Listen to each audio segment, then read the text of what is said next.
Good afternoon, Dr. Singh. Ah, so good afternoon, dear all participants. Dr. Diptendu sir has joined. Yeah, I'm waiting for you. I Yes, have yes. sent So it is my great pleasure to introduce Dr. Diptendu Sinha Roy as an associate professor in the Department of Computer Science Engineering in NIT Meghalaya. He is working in the area of cloud computing, fog computing, edge computing, and service-oriented computing paradigm.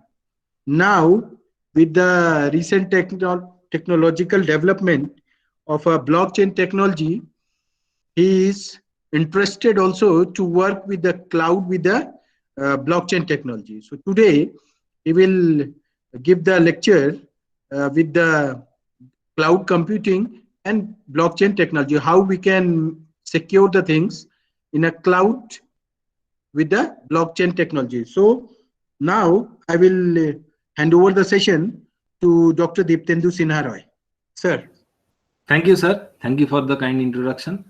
So before I begin, I just thank Dr. Singh for asking me to share my experiences in this program. It's a great honor and privilege to be here and share whatever little bit I can discuss with you all. I am not an expert in this area of blockchain. However, I have been working and doing research in this area of cloud computing and different upcoming next generation computing and networking technologies. So of late, I have been keenly interested, and I'm also collaborating with Dr. Singh in this regard. So based on this, I would just like to actually, this session was supposed to be an introductory session. However, due to the time constraints of all the experts, so it could be scheduled only today in the afternoon. So I hope that's okay with you. So before I begin, one more thing. If you have any questions, please put it in the chat box. And I somehow have a meeting at 4 o'clock, so I might not be able to continue after that. So sharp at 4 o'clock at any cost, I have to leave. So another online meeting. So please excuse me for that. So let us begin this discussion. At any point of time, if you do have any questions, I might ask at maybe once or twice in between to see if there are any questions. Otherwise, you can put your questions in the chat box right then. So I'll just share my screen before I can start.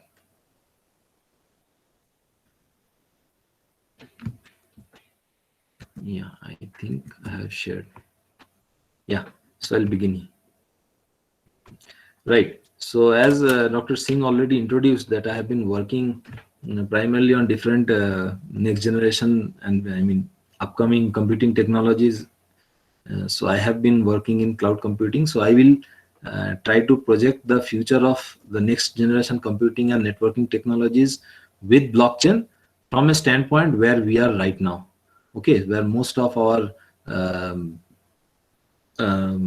requirements for IT information technology are have shifted to a more of a cloud centric pattern.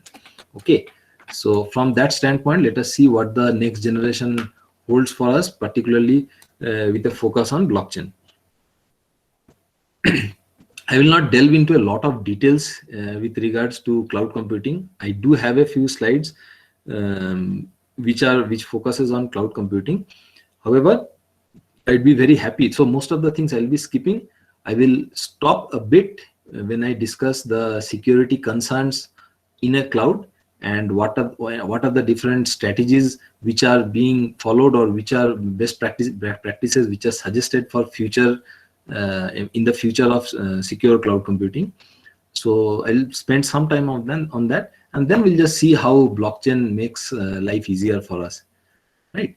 So just as a very brief introduction to cloud computing, we'll just see how cloud computing is different. So right now, if you see all our email services and let us say email services. So everything happens from, I mean, we don't have to have any email client running on our desktops or PCs or phones from where we access the our email portal, right? So things were not, this is very obvious to us. So for example, if you are using Gmail, so that Gmail, that app is running on Google's data center somewhere in the Google Cloud. We don't bother about it. We don't have to manage it. But just to put in perspective, this was always not the case, right? Just like we have our word processing softwares like Microsoft Word and the spreadsheet applications like Excel, so installed in our computer. Similarly, I mean, without this cloud paradigm, all the softwares, even our mailboxes and all, had to be installed specifically. That is not the case. Things were, of course, not like that. So what drove us to this paradigm shift to a cloud was a number of reasons, primary being the economic reason, right? The first economic reason is that if you, I mean, just a minute, I'll just share my, yeah. Primary being that in classical computing, we had to buy not just the hardware, but also the software and had to maintain them. So all these management functions had to be taken care of by the user. And then there was like, I mean, the cost for installing, configuring, testing, the time, a lot of time and energy had to be invested. The next generation of computing, cloud computing, all these things were like taken care of. So we assume that Gmail runs, it's just taken for granted that Gmail runs on any computer, any machine. Okay, so what we just needed is that we needed a Google account. So that means we had to subscribe and simply use it. Okay, does it mean that we don't have to have any hardware or any infrastructure? Doesn't mean so. Google does it for us. Okay, so this is like the very basic aspect of cloud computing. Now this is the, I mean, philosophical understanding. Now we also have to understand a bit about the technological background of this, what makes it possible. Okay, so as I told you, I will not be going through all these slides sequentially because that would drift me away from the main focus of this talk. Okay, so let us keep all these definitions. If you have any questions, please put it up in the chat box. I'll see. So right, so there were a number of technological aspects, innovations, which had to be incorporated, which did not happen overnight. So as a matter of like incremental progress, many technologies together has made cloud computing possible as to what it is now. The primary of it is virtualization. So cloud computing, as you all know, and then any basic definition would give you that from our perspective, from the user's perspective, what is cloud computing, we have already defined. Like we don't have to here in the first slide define it, that we have a computing platform which is connected to the internet, and using our machines, we don't have to have we don't have to have the hardware, I mean specific hardware I'm talking about. We just have to have a desktop or a PC and then an internet connection. Through that, we will be able to access any application which is being maintained at some other geographical location, and we can just simply use it without installing, configuring, managing. Right. So this is the user's from the user's point of view. This is what cloud computing offers us. From the cloud service providers perspective, so they have to aggregate. It's not that virtually from nowhere all this computing infrastructure comes. So they do aggregate them. They have huge data centers where all these servers and sufficient and huge amount of computing capacity. So servers and also storage and memory. So they are put together in the form of huge sized data centers. But then the challenge remains. So one such technology is the virtualization technology, which basically allows a requester or a user to be allotted as per his request a fraction of the pooled resources. Pooled resources means the basic resources are for any computer is of course CPU, the processing power. It also requires memory and of course storage. Right.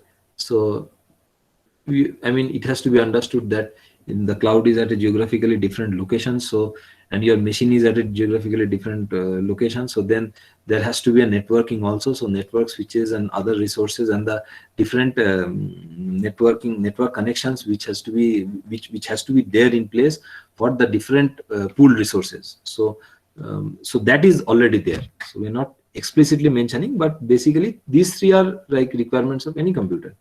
So you have a pool resource, not you, the cloud service provider. So they have pooled all these resources, a pool of that. So the huge size data centers. However, this technology called virtualization, this allows us to create an instance of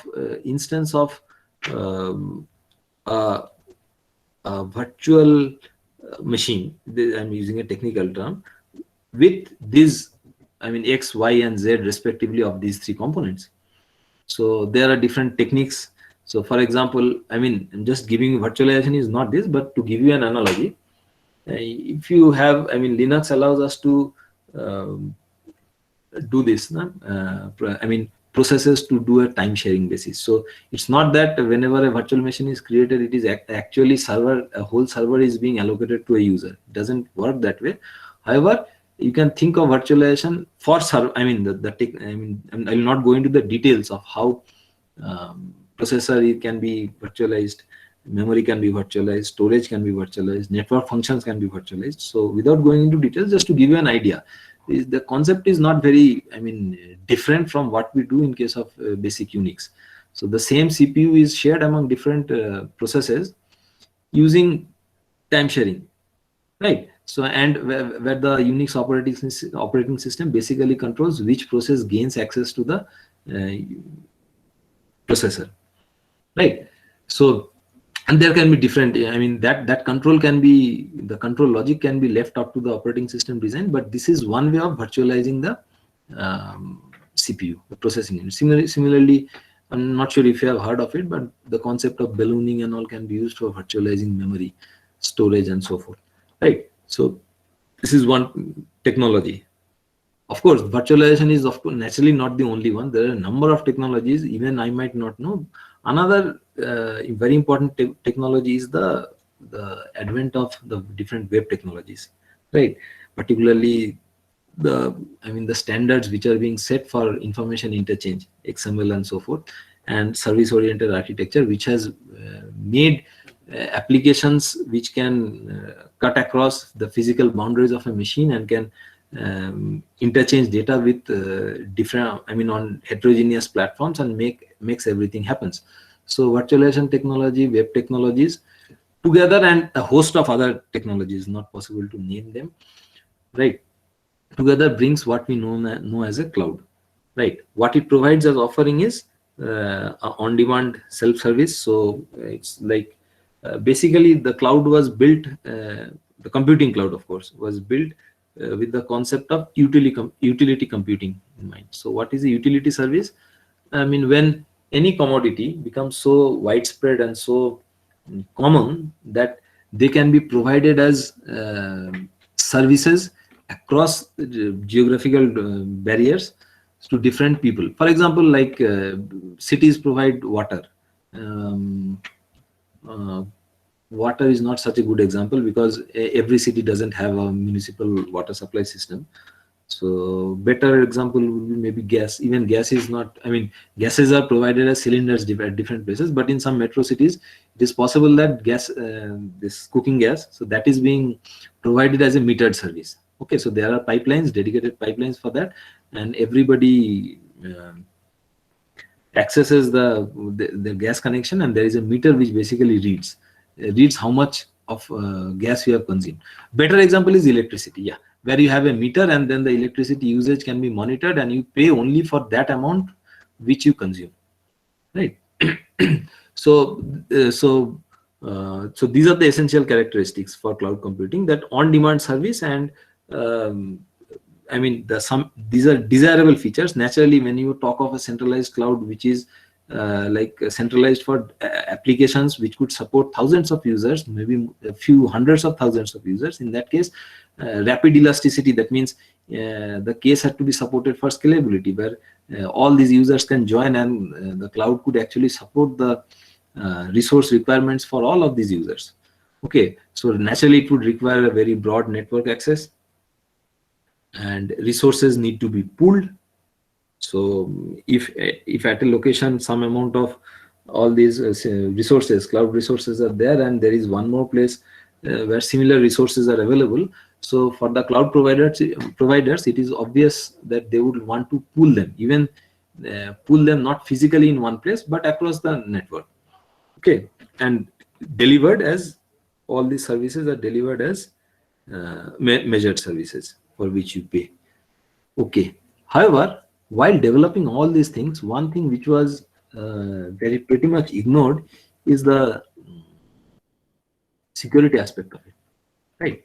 So I'll come back to this if required, if you have any questions, like particularly the different modalities in which cloud computing is offered, infrastructure as a service and platform as a service. I assume that it's known to you. If not, we can come back to these slides if there are any questions. Let us go to this requirement of security aspect of it, so that we can take a headway introduction to blockchain. So then,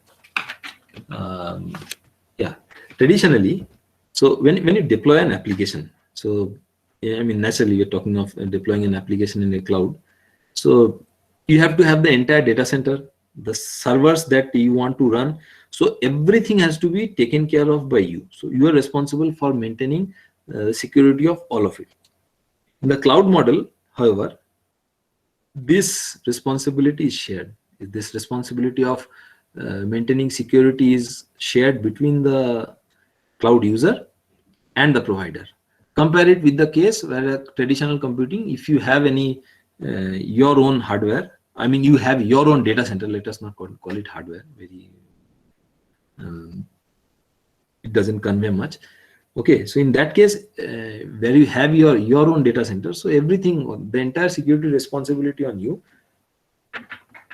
If you port it to a cloud model, where I mean, now based on that, I mean the way you can use a cloud, the deployment model may be different, as I already told you. So I assume that these terms are, I mean, understood by you: infrastructure as a service, or platform as a service, or it can be a software as a service, like this Google Gmail example which I gave. I will just touch upon it in a while. Anyway, I mean it will be obvious. Okay.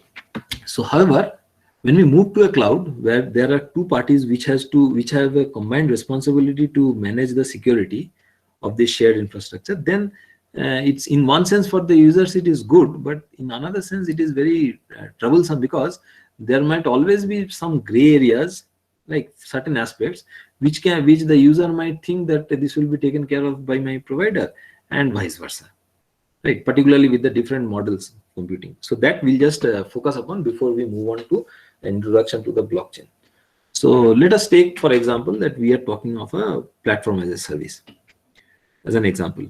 So when you look at platform as a service, you're building applications, migrating data to the cloud, and building applications running on the cloud, right? So you're responsible. So you means as a user. So your responsibility should be to secure the applications which you are running, right? The workload which you are giving to the cloud for running, and the data, while it is stored in the cloud provider's premise, that security has to be provided by the cloud provider.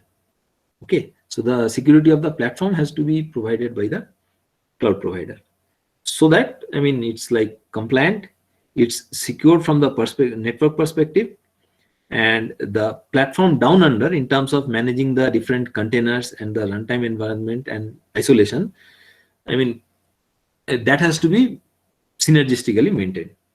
Okay. On the other hand, this is for a platform as a service. So what I told, for platform as a service, if you're building your application, what you do is that you are migrating your data to the cloud and building the application and running it on the cloud, right? So the user's responsibility will be to secure the application and the workload and the data. And the cloud provider is responsible for managing the security of the platform per se. If you, consider, instead of this, if you consider the infrastructure as a service deployment model. So if you adopt that infrastructure as a service, and if you migrate just the workloads to the cloud, and you're using infrastructure as a service, then the cloud provider has to manage the hypervisor, and from the hypervisor down under whatever is there. So down to the hypervisor is just the different computing resources. So virtual servers. So I mean, there are different ways of doing it, of course. We'll see if we have any questions on that later on. So from there downwards, everything has to be managed by the cloud service provider, right? Then, so it's very important to understand that the adoption model, based on, I mean, what adoption model you choose, whether it is infrastructure as a service or platform as a service or software as a service, that would, I mean, dictate what type of security measures and to what extent you can control, right? Okay. So for example, if you are consuming software as a service, but the cloud provider manages all the applications. In case of software as a service, for like Gmail, you don't have to manage the application. So applications security is not your headache. That is managed by the provider itself, software as a service provider, the cloud provider itself. So in case of Gmail, it has to be maintained and secured by Google itself. And the security offered, what we need to offer, I mean, worry about is only the data that we bring. So for example, if we bring some infected file and then place it, so that I mean, in Gmail, which we share that is our headache. Google might do something they might provide antivirus services so that some actions can be taken by their end. But anyway, in case of a software as a service, our only responsibility is that whatever data we are bringing to that software, which we are using as a cloud service, so that data security should be our concern. Okay. So this is very, in short, like managing the risk and compliance of workloads of their data in the cloud has to be managed, and it has to be understood based on the model of, modus operandi. Now let us talk about the architecture here. Okay, so when we build applications and migrate applications, let us talk of this data first. Okay, so you have a database. So naturally, I mean, you can think of it in terms of the three broad aspects. We have users. So users will be there across the different geographical locations, connected through, of course, over the internet, right? And you have some applications which are running. So while they're running those applications in the cloud, so in the data centers, they also require certain amount of memory. And you have your databases, so we can think of it as the cloud storage. Okay. Okay. So with all the risk that we deal with and the kind of data that matters, I mean, it may be confidential data, it may be public data or other sensitive data that we may deal with. I mean, whatever be the case. So considering all these factors, our goal should be in order to provide cloud security should be to make a secure design so that your data security, the data architecture should be secure. Okay, so we have to make sure that we have, there can be different modalities in there. It's just a database that we are showing, but your data can be at rest, or it can be in motion, or it can be in use. So what it means is that, like, you can already have different files which are stored in the databases permanently in the storage, historical files, archived files, more apt word, archived files. So while they are present at the cloud storage, we have to take care of the security of the data, not just the security, the different aspects of it, privacy and all, everything included. And similarly, you can also, particularly with applications which are coming up, IoT applications and all, so data can also be in motions, like continuously, like streaming data. So that also has to be taken care of. And while these apps run on the cloud servers, so they also produce a bit of, as I told you, this memory, numbers are churned, some data are churned, they are created, and from time to time, those are again stored in the database. Okay, so encryption is for, I mean, you can think that we have to, what is our goal? Our goal is to make sure that we have data at rest which are already there, which are already permanently there in the storage. So we have everything encrypted, so that data is always, if the data is always encrypted, whether you use a database as a service or an object store as a service, whatever be the case, or whatever, any other ways of storing the data, like in Hadoop we use block storage and all. So in any case, though all those data are encrypted. So encryption, however, is not the full picture. We are rather have to think of sophisticated ways of key management. Okay, so that having more controls of your keys provide us the ability to in the context of shared responsibility model, right? Encrypted data, I mean, what I mean to say is that it's possible that we can, whatever we store in our databases, in the cloud storage, everything is encrypted. But that encrypting everything, first of all, it's a tedious task, and then we have to retrieve also, and then giving the access. I mean, there will be different categories of user. Providing this decryption to every user at different stages will be a cumbersome task. So rather, we can make this problem less challenging by means of providing keys, different keys. So you can set different protocols where you can say, ask the ask them to bring their own keys, or like bring your own keys, or keep your own keys. So there can be different models.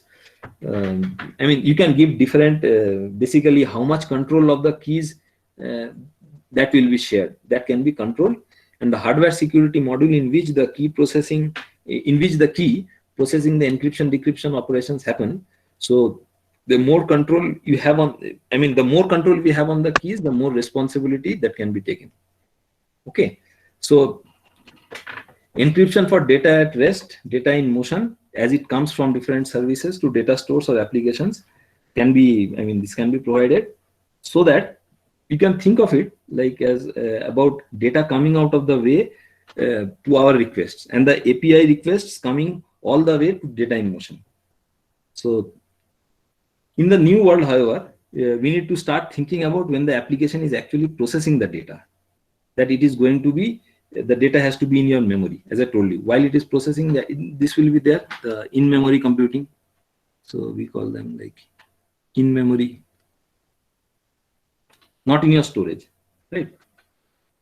So you can actually start to protect your data using different hardware-based technologies, so which are also coming up, where you can protect the in-memory data as well. There are schemes, many people are working in, like in VLSI schemes, how to provide, I mean, inherent security for data which are in the RAM itself. Semiconductor technologies are being developed. So that when it is in use, and when the data is being used and it is in the memory means, I mean, the cloud server's memory, not in storage.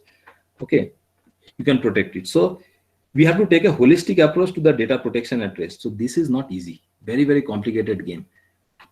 Right, now we just see the flip side, and take the example of how do we build any cloud application, right? This is about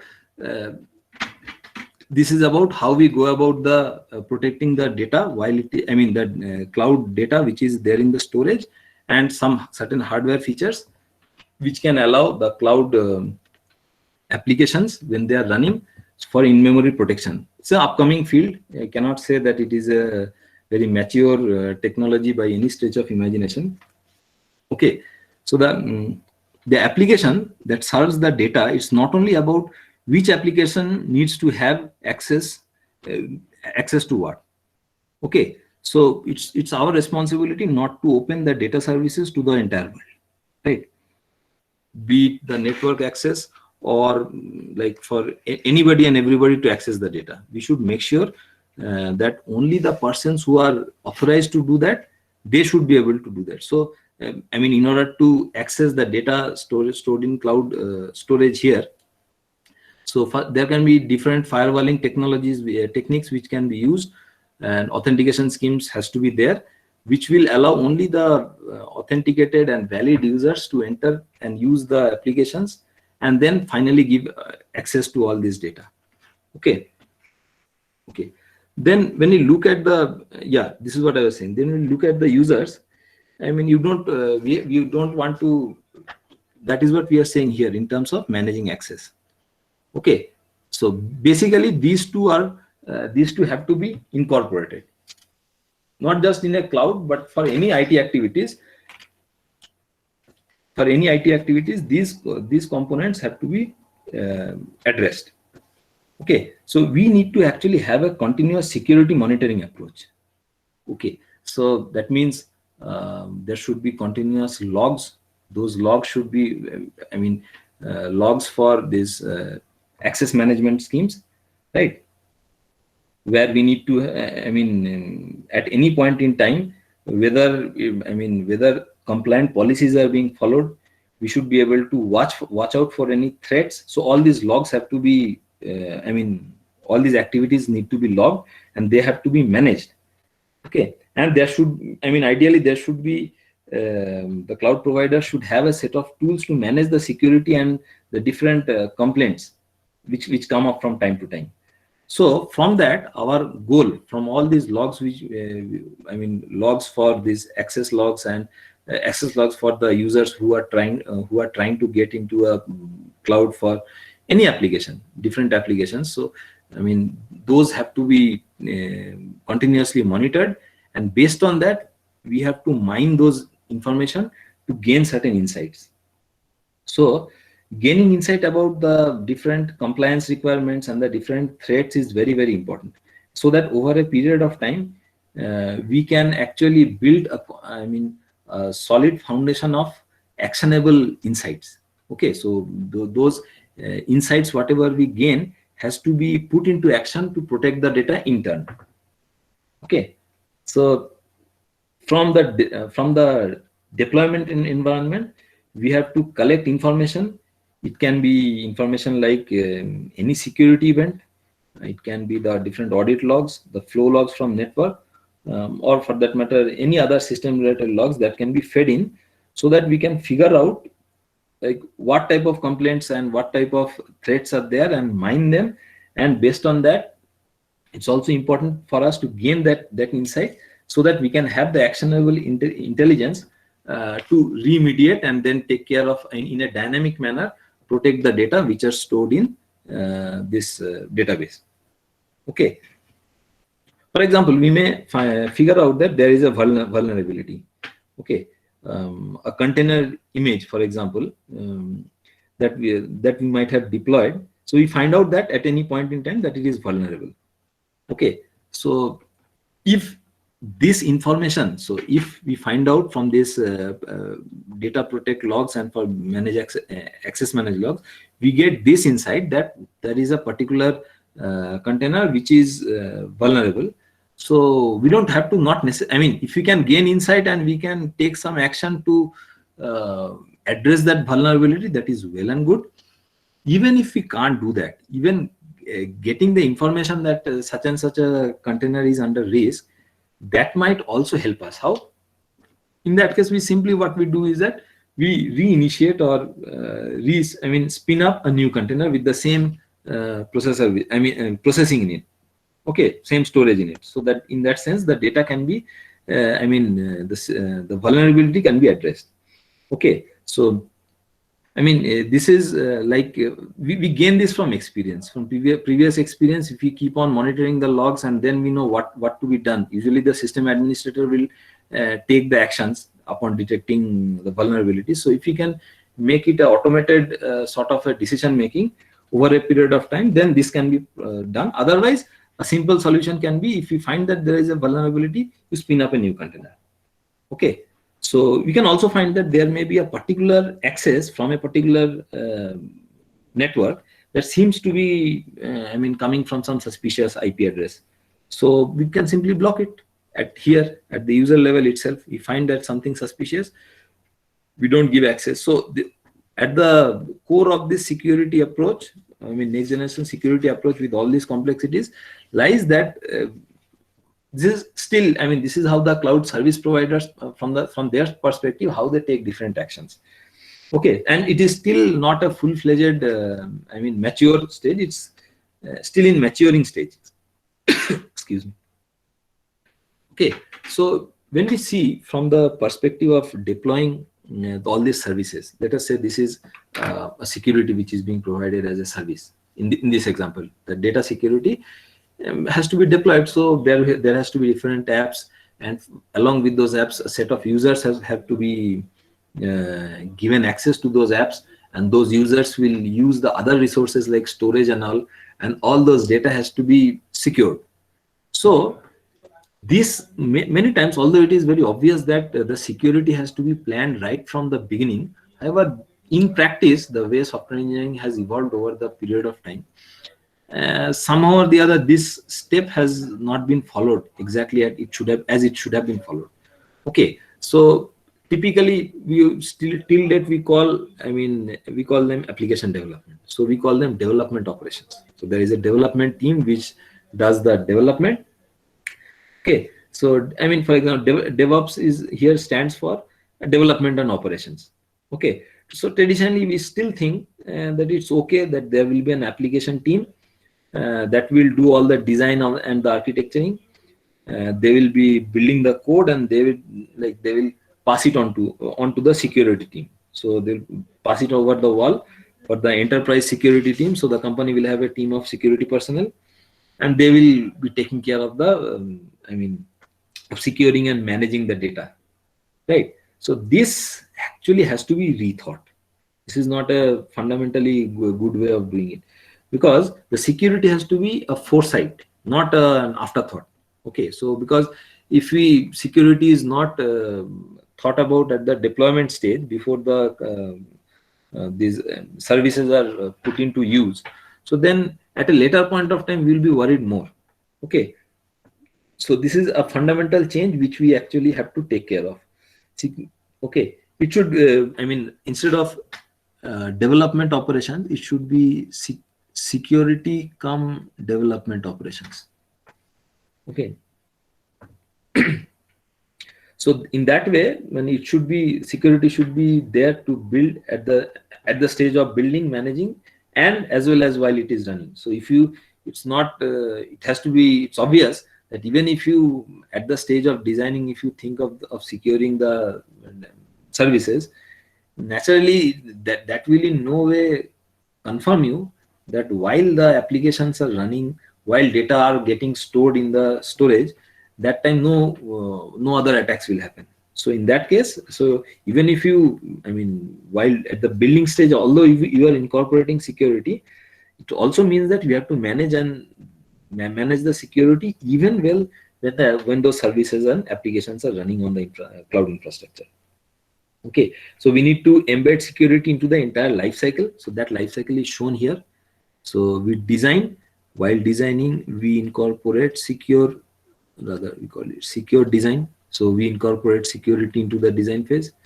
We incorporate the secure build, and then we manage the security, and this happens incrementally in a closed loop. So design, build, and again we keep on, it keeps on looping. Okay, so basically we need to embed security into the entire life cycle of this services deployment. Okay, so irrespective of what type of application that we want to build, what type of container it will be placed in, what type of workload will be running of it, whether I'll be migrating it or not. So that does not matter. We have to take care of the entire stuff as a whole, a holistic approach to it that has to be taken care of, and then we build it. So as we build it, we embed security as a part of this process, so that we have security aware applications. Okay, for example, we might want to encrypt the data encrypt some sensitive data. Okay, so we may want to encrypt the data from our applications before even we store it in the database. So that can be one aspect. For very highly sensitive data, we might want to encrypt it before we store it. So we need to have a secure build and you also have to manage the security as part of the security development operations, right? So in this way, I mean that should happen in a closed loop. However, this is like this is not the state of that, rather a futuristic approach. I mean, one of the recommended best practices in cloud security is to be there, and often, of course, not to forget that this cloud storage also are from time to time there are standard procedures by which the storage is the data stored are audited and audit logs are maintained. I'll just clear this screen so that this has become very, yeah.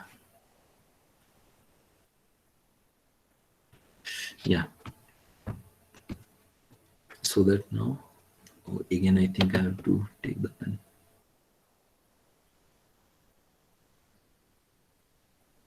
Yes. So while data are getting stored here in the database, so from time to time, I mean, to check tampering and all, we have to do security audits, and usually security audits are done by third parties, simply because as I told you at the beginning, so there are two parties who are involved. You have the users like us and the cloud providers like Google, Amazon, and so forth. So I mean, it's okay. You can always say that, or for example, any app which is given by Google, you can say that Google means that the security is guaranteed. Okay, so no security is guaranteed in that sense. So you might question that what will Google get by doing something, but then Google is also an enterprise which is which functions with a lot of different people. So vested interest might be there. So chances are there. So that is why we do these audits usually. Security audits are all usually done, not usually or always done by independent third parties, right? So however, I mean, giving all these details, there is a loophole here. So I mean, the focus, what we do in this age of cloud, with so much of computing and the storage capacities being at our disposal, practically the philosophy of Google and Amazon being that you use all these things for free. You can, for example, people give you options to make your own website. So these websites, who gives you the storage? And there are, I mean, paid versions are also there, but there are many open source, free to use such versions. So the mantra has been to attract more and more customers, because more customers means more operations means more revenues in terms of advertisements that they receive.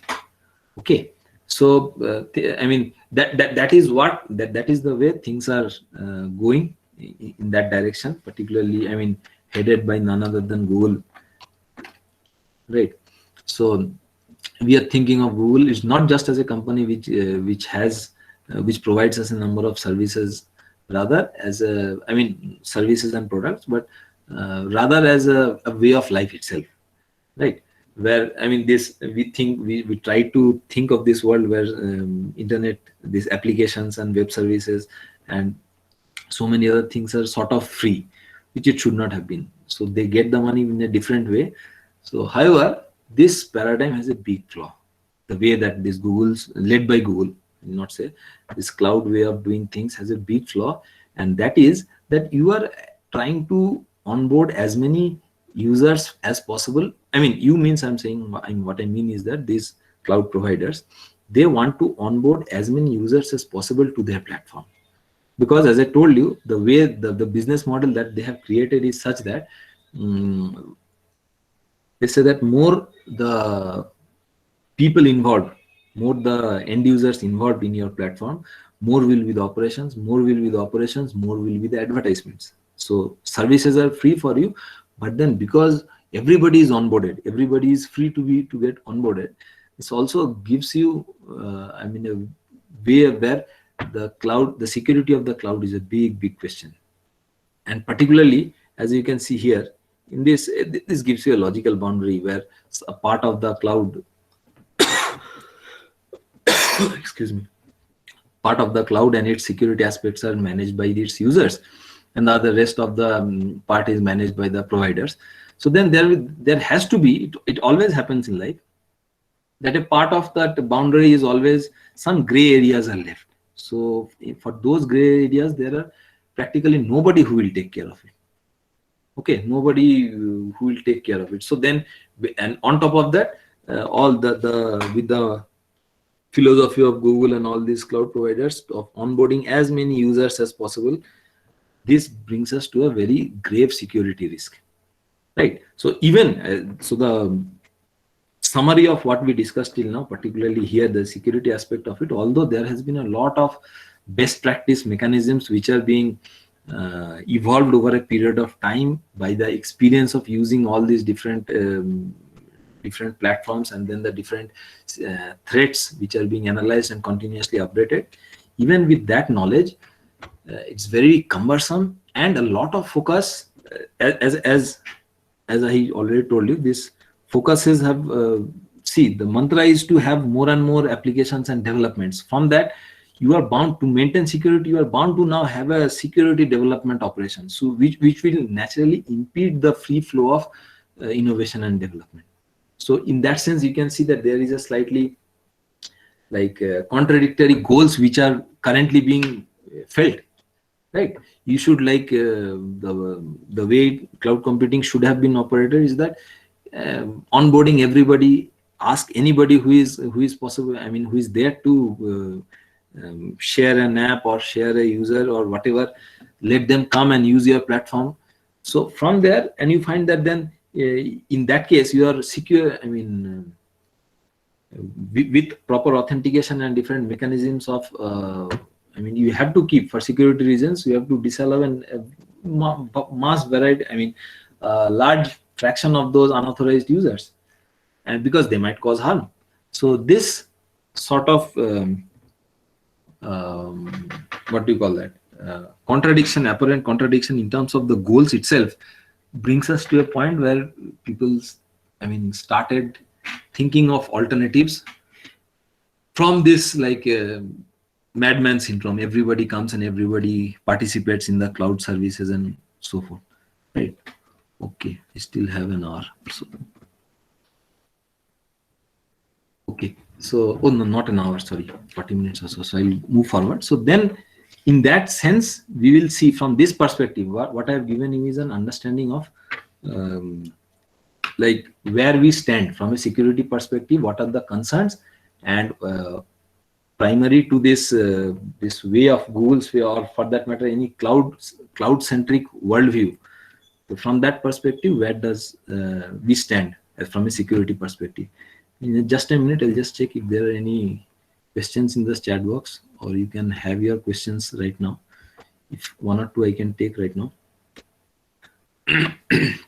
Nothing here. So then we'll move on to introduce about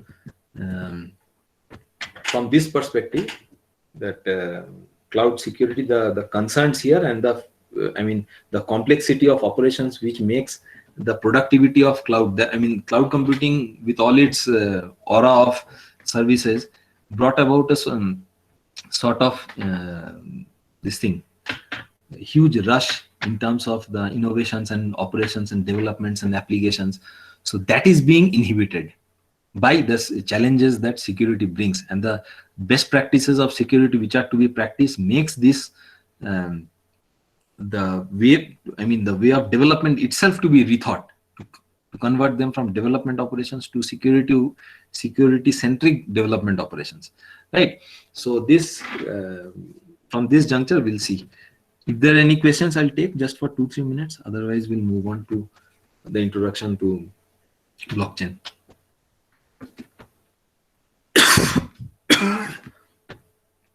Excuse me. Okay, then I think that's all right. So based on that, we'll just start just in a moment.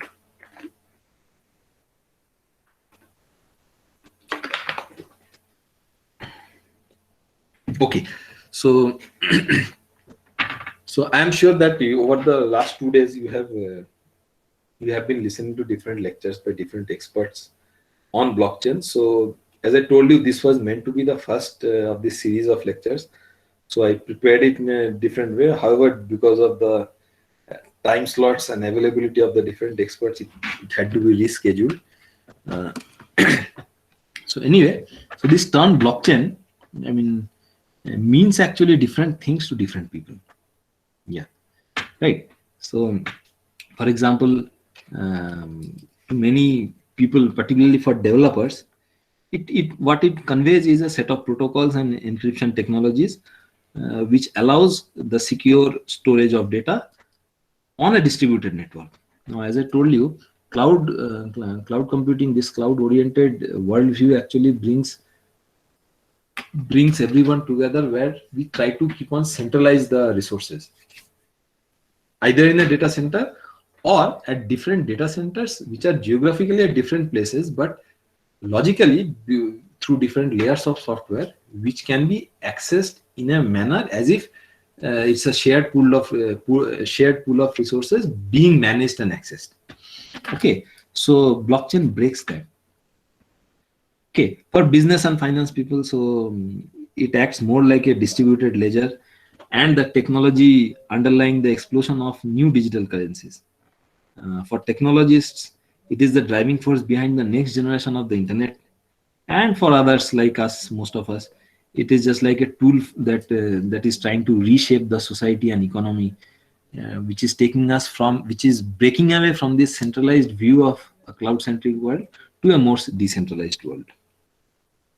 So whichever way you look at it, blockchain has become a very common term that captures the imagination and fascinates many people to such new next generation of technologies. Okay, so this is probably in the first time in the human history where people can sort of, at least that is what blockchain promises, where people can sort of trust unknown people over a network to enter into trustworthy transactions. Peer-to-peer networks are usually bound by the inherent mistrust which is already there. Okay, so that is why we have all these banks and all, because why do we need institutions like banks, which are supposed to be centralized institutions for money transactions? So suppose tomorrow somebody who is supposed to be a builder, he wants to take a loan, and there is a person who has a lot of capital. So a builder can directly take it from the capital, but then it's not necessarily that the builder will be able to trust or the other way around. Let us say, call him the capitalist. The capitalist person will be able to trust the builder on repayment. So we bring in a third party, because these two parties cannot trust each other. So we bring in a new party and the centralized management for making this agreement. With a set of in a rule-based order. So there will be a set of rules which will be binding both the parties, and then one party will give a loan and the other will take a loan and repay it as per the terms and conditions enunciated by that agreement. Right. So this, in a huge way, in a very big way, this expands the capacity for us to collaborate and cooperate. Okay. As different individuals within an organizations, or different individuals across different organizations, or collaborate among different organizations per se. Okay, so this has a lot of promise, particularly since the global network of collaboration in this age and this time requires mass collaboration. For example, we have very pertinent problems, particularly this global warming is a big scenario. So then this doesn't happen by different parties, different governments which are governing different countries. So how do they trust each other? Right. So the inherent mistrust will always be there. However, blockchain gives us a way of thinking. I'm philosophically explaining. Yeah? Doesn't mean that blockchain can be used just like that for solving global warming. That is not my point. So blockchain actually provides us a new paradigm for viewing this cloud-centric world into a decentralized world. So if you put in perspective, because over the past few months since coronavirus, this pandemic has come, there has been a lot of push against some countries, particularly China, and you are all aware of. So, and there has been a lot of comments on, I mean, what do you call, not just comments, there has been a lot of disappointment among the centralized bodies which were supposed to uphold the world order, the rule-based world order, particularly the United Nations and all. So I'm sure all of you must be aware of. So what I mean to say is that this I'm not talking about blockchain, just a philosophical understanding. Third parties or what do you call that, centralized organizations, for this example, as I told you, for example, United Nations is supposed to mediate between any conflict which happens between any two parties, any two countries in this world, but then they're largely ineffective. It always happens, particularly because there is a mistrust between these two between the two countries. So how can a third party help?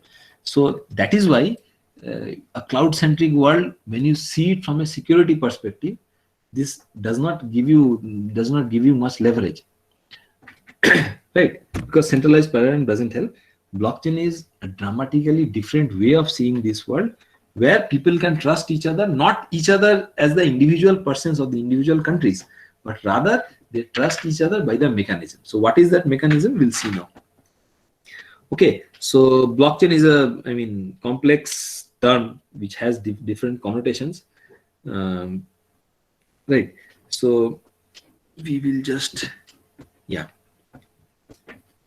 So in this session, like we'll try to provide an overview of the different dimensions of the technology, its potential applications within various industries, and its far-reaching implications for the society and economy at large.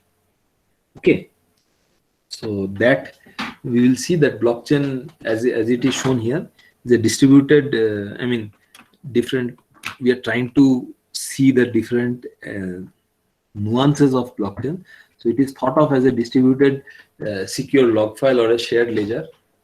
So this ledger technology, I'm sure that must have been discussed by now.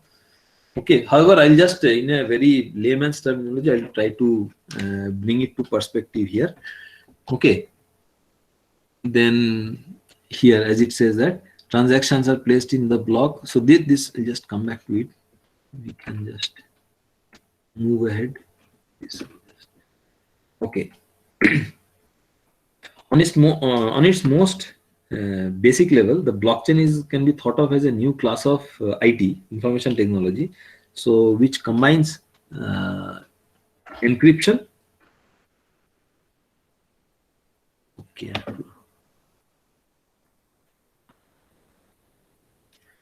Which combines encryption and, okay, this somehow got distributed computing.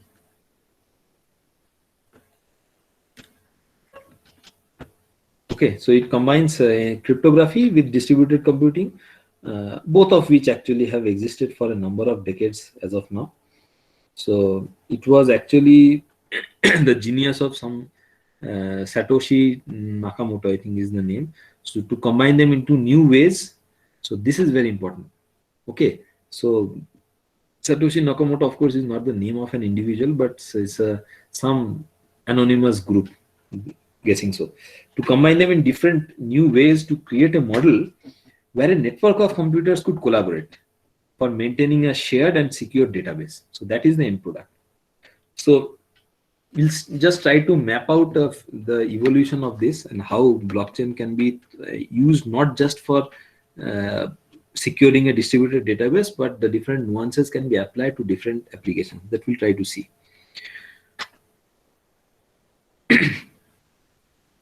Okay, so as such, we can say that the blockchain as a technology is simply a distributed secure database. This database consists of a string of blocks. Each such block is a record of data. That data has been encrypted and given a unique identifier, which usually we call it the hash. Okay, so mining computers on the network validate.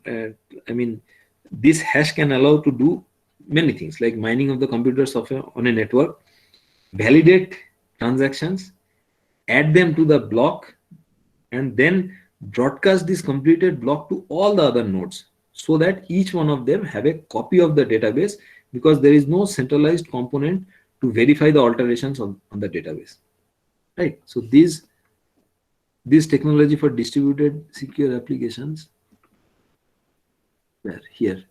So all these steps were shown here. Right.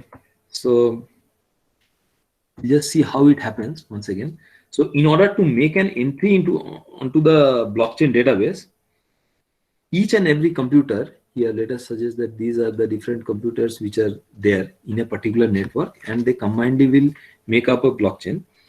Okay, so in order to make an entry onto the blockchain, a valid entry, all these computers have to agree about the state of the new block, and no one computer can make an alteration to this on their own. So they need consensus. So for example, if this particular computer wants to create a new block somewhere over here, it is free to do that. It's free to do that, but that block will be entered in the blockchain by taking consensus from all the other computers within that particular network. Okay, so this diagram actually shows it's a logical way of denoting a block. As I told you, a block can be thought of a hash value here, like in this case. So every time, a record is created, along with it a hash value is created. This hash value is practically impossible to modify or reverse, right? So that and then the next block is chained to it, and then this hash value all gives an indication of this chain. So all these blocks are like form a logical chain, right, where they have links to each other, and those links are sort of permanent, immutable. So it is always possible that this computer, which includes which wants to insert a block here, it can do that, but that can be done only while taking consensus. So while taking sort of permissions from each of them, not just permissions, but then all of them jointly validate that this block is a valid block, right? Right. So once completed, a block goes into the blockchain as a permanent record, and each time a block gets completed, so once that block is completed, a new one is generated, and in that sense there is a countless number of such blocks in the blockchain. So all of these blocks are connected to each other by a link in a chain. It's like a logical, like you can think of it, visualize it. Then these links, whatever it is shown, so these links also have these links. So there are ways to check where all these computers which are connected can check the chronological order and other orders, so that they can verify. Okay, so so blockchain was designed so that transactions are immutable, meaning that they cannot be deleted. Each block contains a hash value, as it was shown here. Also you can see all these hash values here.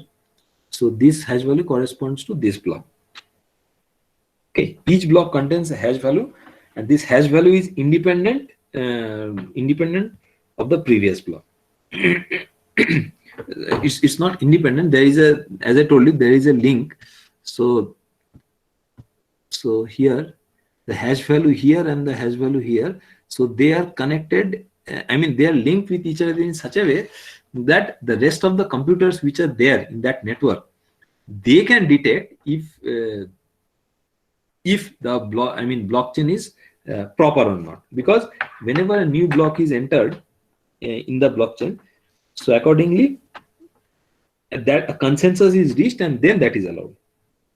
Okay, so they are all linked together, which means that if one of these is changed, if any one of these blocks or any of one of these blocks and their corresponding hash value is changed, so that will mean that the previous hash value will not remain valid again. So in that sense, blockchain, so all of them, as you can see, has become invalid. Okay. So so this works to make the data whatever data has been entered in the blockchain tamper proof. So what we discussed just now is the working of the first generation of blockchains. So as told you, blockchain, the concept came around a decade back, 2008, 2009. Okay. So this was this operation was actually, this was found out, but then over the period of time, people tried to use this concept for different security applications and different applications. So that we will see now. Okay, so this basic operations were observed as the first generation of blockchains.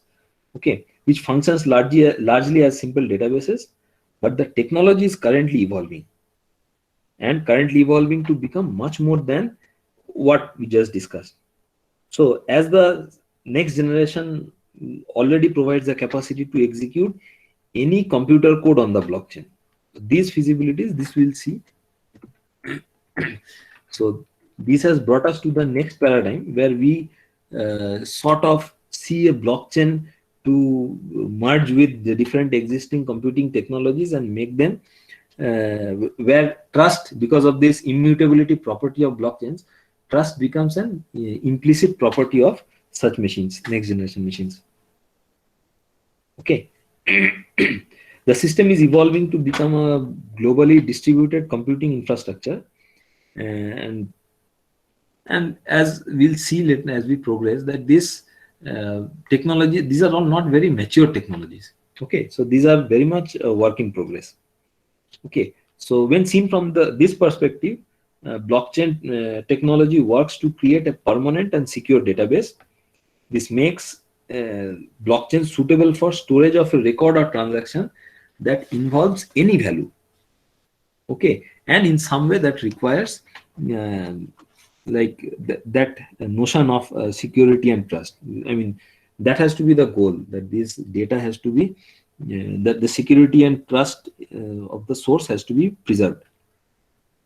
Okay, so these secure distributed records are called distributed ledgers. Okay, I'm sure this was Dr. Singh must have discussed, and I'm sure Professor Haldar might have also touched upon it. It's a very basic concept. So distributed ledger is basically a consensus of replicated, shared, and synchronized digital data which are geographically dispersed across multiple sites, maybe different countries or institutions, without any centralized administration or without any centralized data storage being maintained.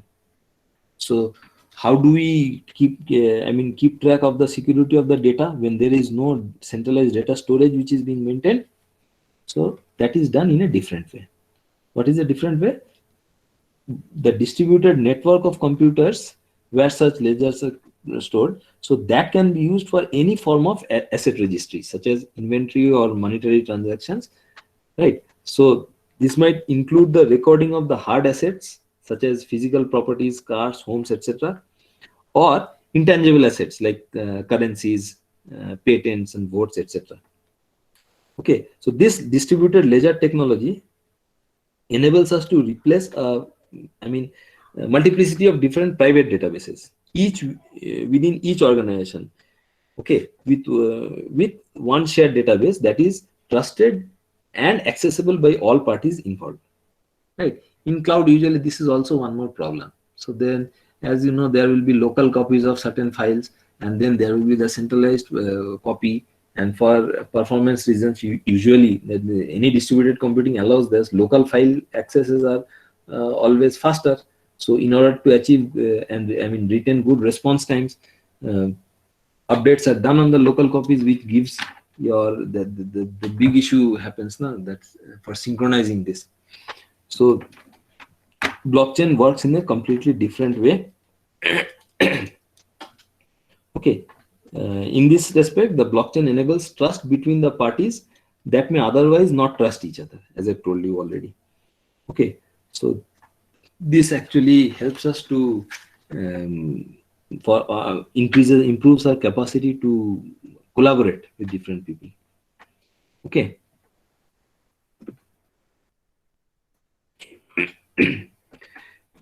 So second generation of blockchains. So the first generation of blockchains, the basic concept of how to create a block and then how to link them using the hash values, and these basics were done.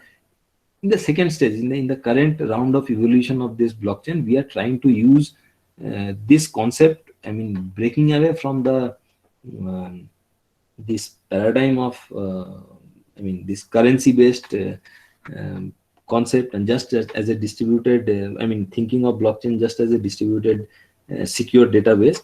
So breaking away from it and making it usable for different type of applications across different domains. So in that, in the modern era of blockchains, different possibilities are being explored. Okay, particularly maybe to automate the working of the different networks through what we call as the smart contracts.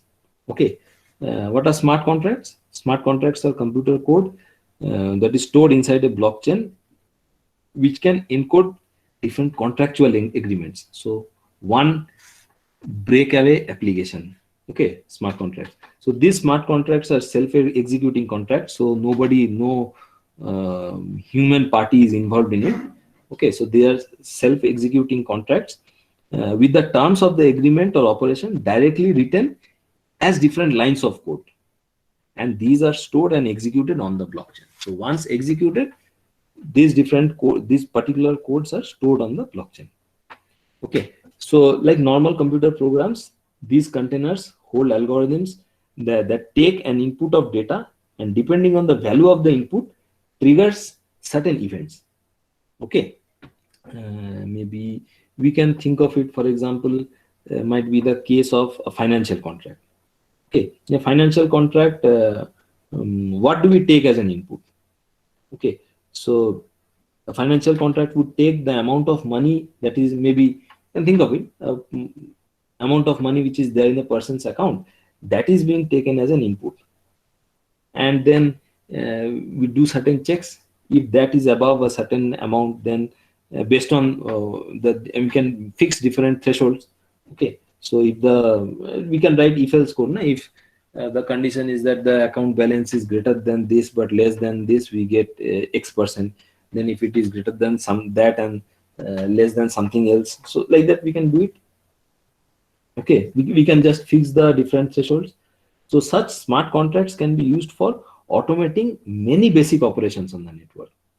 Okay, once again, we are working to remove the need for intermediary third-party institutions. Like in this example, what banks do, banks have the same conditions. If you are a person who is keeping your money, they will give you X% for your savings account, Y% for your current account, which is usually 0. And then there will be different categories of users, which different ages. Senior citizens usually are entitled to get a slightly higher rate of interest, so on and so forth.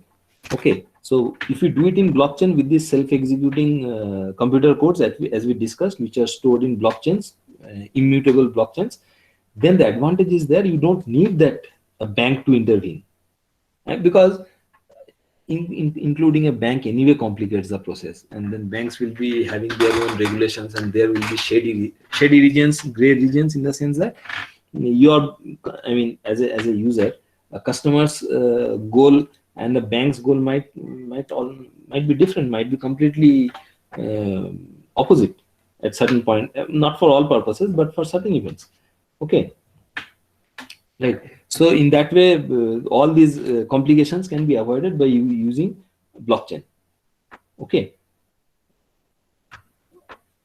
And then smart contracts can be trusted, as we discussed, because their smart contracts are stored as blocks within a blockchain, and as such they are tamper-proof, and they execute automatically without any third party's intervention. So much of the current discussion, what we are doing right now, remains at the level of the technology and the possibilities of these distributed ledgers as the shared trusted database, enabling the collaboration between organizations with the resulting disintermediation of centralized institutions and market exchanges. Okay, but as we can understand that it is just up to our imagination. Okay, so it is a very important that we start using it and try to see how other people are using it for different technologies, and then see how we can use it for our purposes. Right.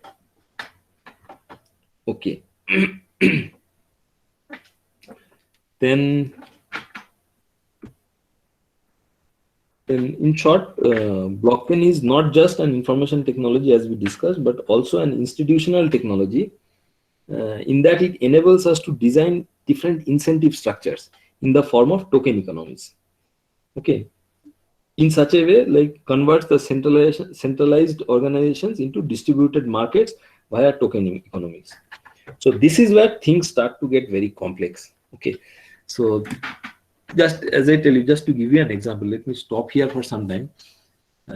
Think of a situation like in modern day, in today's world, all our finance and accounts are maintained in different banks. This bank is just one example. I'm not trying to emphasize and telling that this is the future, but the same logic always keeps bothering us, because people in general, this is the basic principle of management. People are usually always resistant to changes. We are comfortable at our status quo.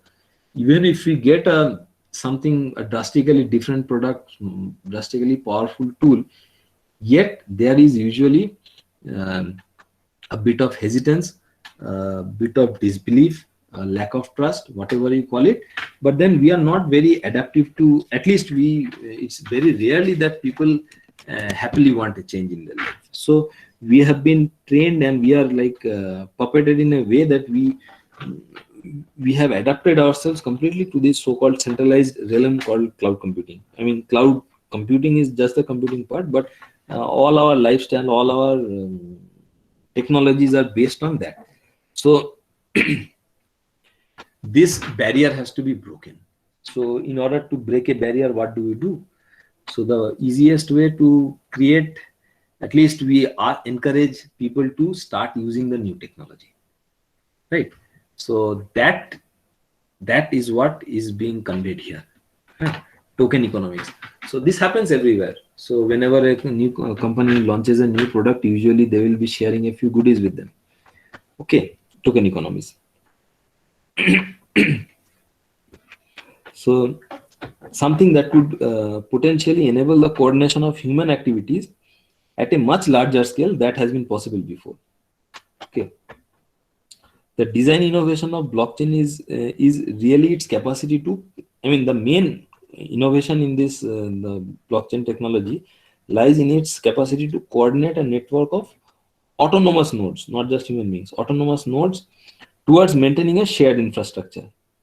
Okay, and this is done not just through innovations in IT, but also through the design of an incentive system, which has traditionally been the domain of economics, by adding a layer of trust. So Google always advertises, GPay gives you more security. So that advertisement has to be there.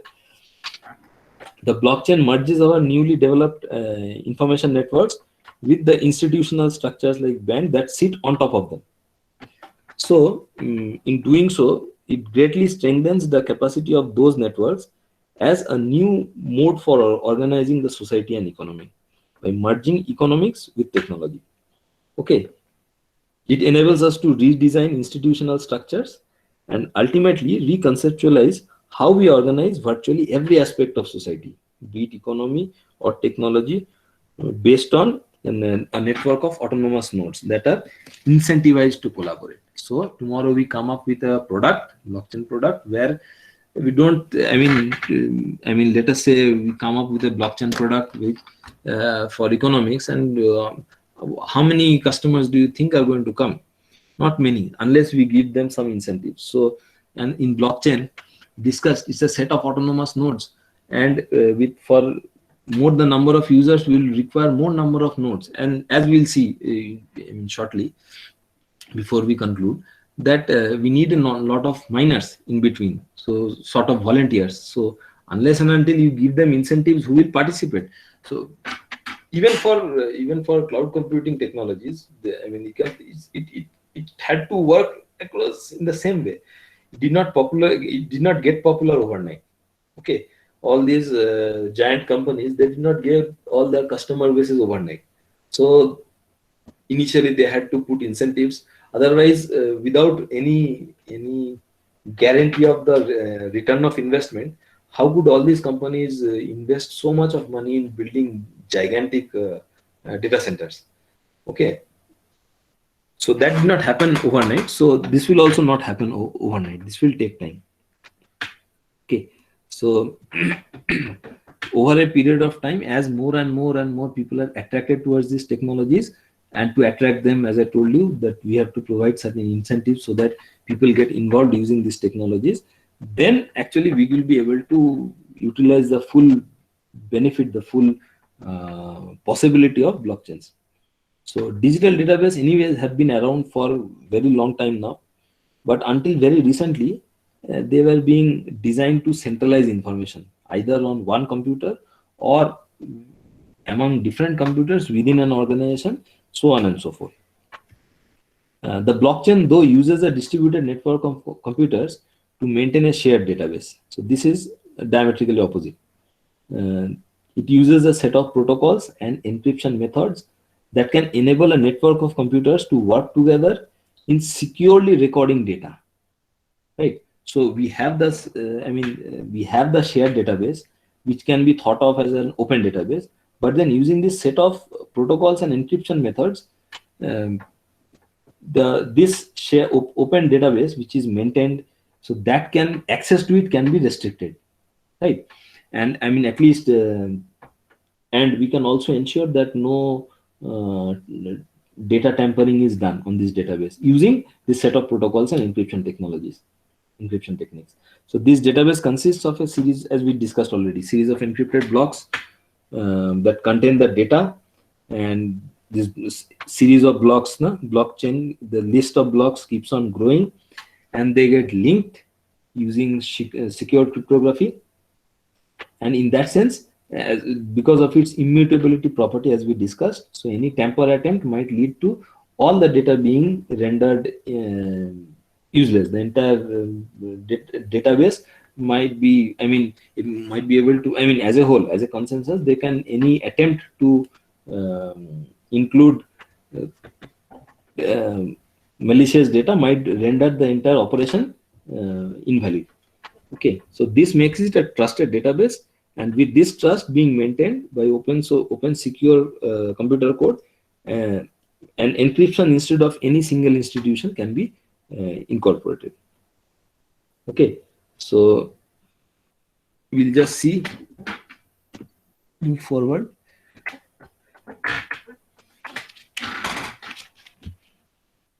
Let's check the timing.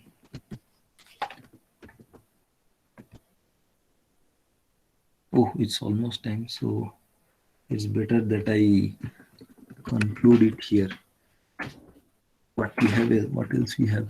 Distributed ledgers. I'm sure distributed ledgers have been discussed by Dr. Singh, and smart contracts already I told that smart contracts are basically computer codes which basically are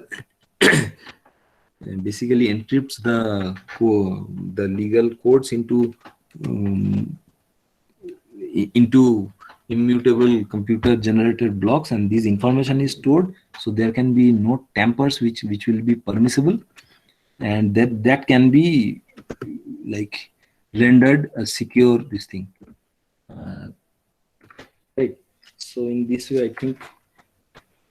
I think it's time now we should stop. So however, I'll just, before stopping, before going into the other applications, it's better at least to focus on like what are the challenges which are lying ahead, particularly in the next generation. So if we say that this is the second generation of blockchain applications which we are seeing, the next generation of applications, what challenges the whole technological challenges? One, of course, is the size of this network and the time it takes to the amount of time it takes to what to say, it takes to secure the information. Let us put it in that way. So we have discussed about the smart contracts and so on and so forth. So it's very, actually this is a difficult problem to preserve the balance I mean, as the number of users grow, naturally the number of computers which have to be, I mean, with the many number of users involved, because in future we can assume that the size of the blockchain networks for a particular application will be in thousands or millions. So with millions of I mean computers involved, so what will be the, I mean, and we already discussed that there has to be consensus among all the millions of users. So getting a consensus for a new, suppose you want to insert a record, okay, you have a peer-to-peer network of a million people, and then you want to insert maybe for a banking transaction or whatever, any application you can think of, or an agreement between a few thousand people. So any updation has to be a consensus among all the thousands of participants, right? So in real time, all these different people has to put their consensus and timestamp it, and then the new block will be allowed to enter in the blockchain. And this leads us to a scenario where this, I mean, this time becomes a very, I mean, the time to validate this consensus, get this consensus and put a valid block, this becomes prohibitively large. Okay, so this will seriously limit the number of transactions. Suppose we say in the next generation we will be using bitcoins, no, different for financial transactions. Up until last 1 or 2 years, so this would not allow us. I mean, this would take. I mean, for any novel, I mean, acceptable user base, maybe a few thousands of user base, it would take us 10 to 12 seconds for every new block to be added for any transaction. So every transaction would naturally will be including a new block. So this is unacceptable. Why unacceptable? Because the maximum capacity, I mean, as of talking of this paper 2 years back maybe. So as of 2 years back, the number of maximum capacity for a Bitcoin network theoretically was 7 transactions per second. And while the Ethereum blockchain could handle 15 transactions per second, again, as of 2018. So this is not acceptable, because credit card network of credit cards, this is capable of handling more than 20,000 transactions per second. So compare it. So if actually if Bitcoin is so good and finding the benefits, if all the credit card customers now want to move to a Bitcoin platform and start using their Bitcoin enabled wallets, that will break the entire system. So this is one such challenge. There are many challenges. So game theory and a lot of mathematics has to be thought of, so that we can think of the future generation of applications. So compare it with the maybe the Facebook posts and all, when we give feedback. So it has roughly 1 million, a few millions of users on site at any given instant of time. And then it has to handle about 200,000 requests per second. Okay, 200,000 requests per second, 2 lakhs. So this will be prohibitively large. There are other problems also. Another is the cost. So as you see, as we discussed, to secure it, we need miners in between, and they will be sort of volunteering it. But without incentive, how would they work? And without a number of users, with very few users, what will be the incentive? How do we get incentives? Right. So that is also not possible. Similarly, all these blockchain enable, the technology has to mature to such an extent that the power consumption of all these machines has to decrease, because millions of machines over a network, each of them individually consuming power. Think of, how will all these machines be powered at the end of the day? And till now, majority of our consumption of electric power is through burning of fossil fuels, which again adds to the carbon footprint of this world, which is so the world as a whole is trying to get rid of this. So these are some pertinent challenges. I could not complete on time, but I hope I have provided some food for thought for taking it forward. So the most important slide, let me just show it. Yeah, I think did not go through the applications much, but I think it is better to stop it here. I just refer to point out to this particular book, the #1 reference actually, Life After Google, which I came across. This is openly available, of course. Wonderful book. I think everybody should read. And the second reference is about the basic concept of blockchain, particularly in the context of the foundations, very old 2009 book. And then the 2016, the third reference is, gave us an indication how we can go beyond this Bitcoin for blockchain, and how other applications can be thought of, where other areas where we can use blockchain, right? So I think if you have any questions, otherwise it's already 4 o'clock, so we have to call it a day. Is there anybody who is available? Nihar, you are there, or Dr. Singh, you are there?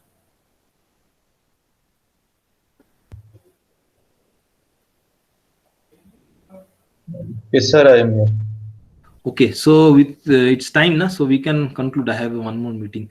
So thank you to all the participants for your participation. Okay, thank you, sir. Thank you, sir. Yeah.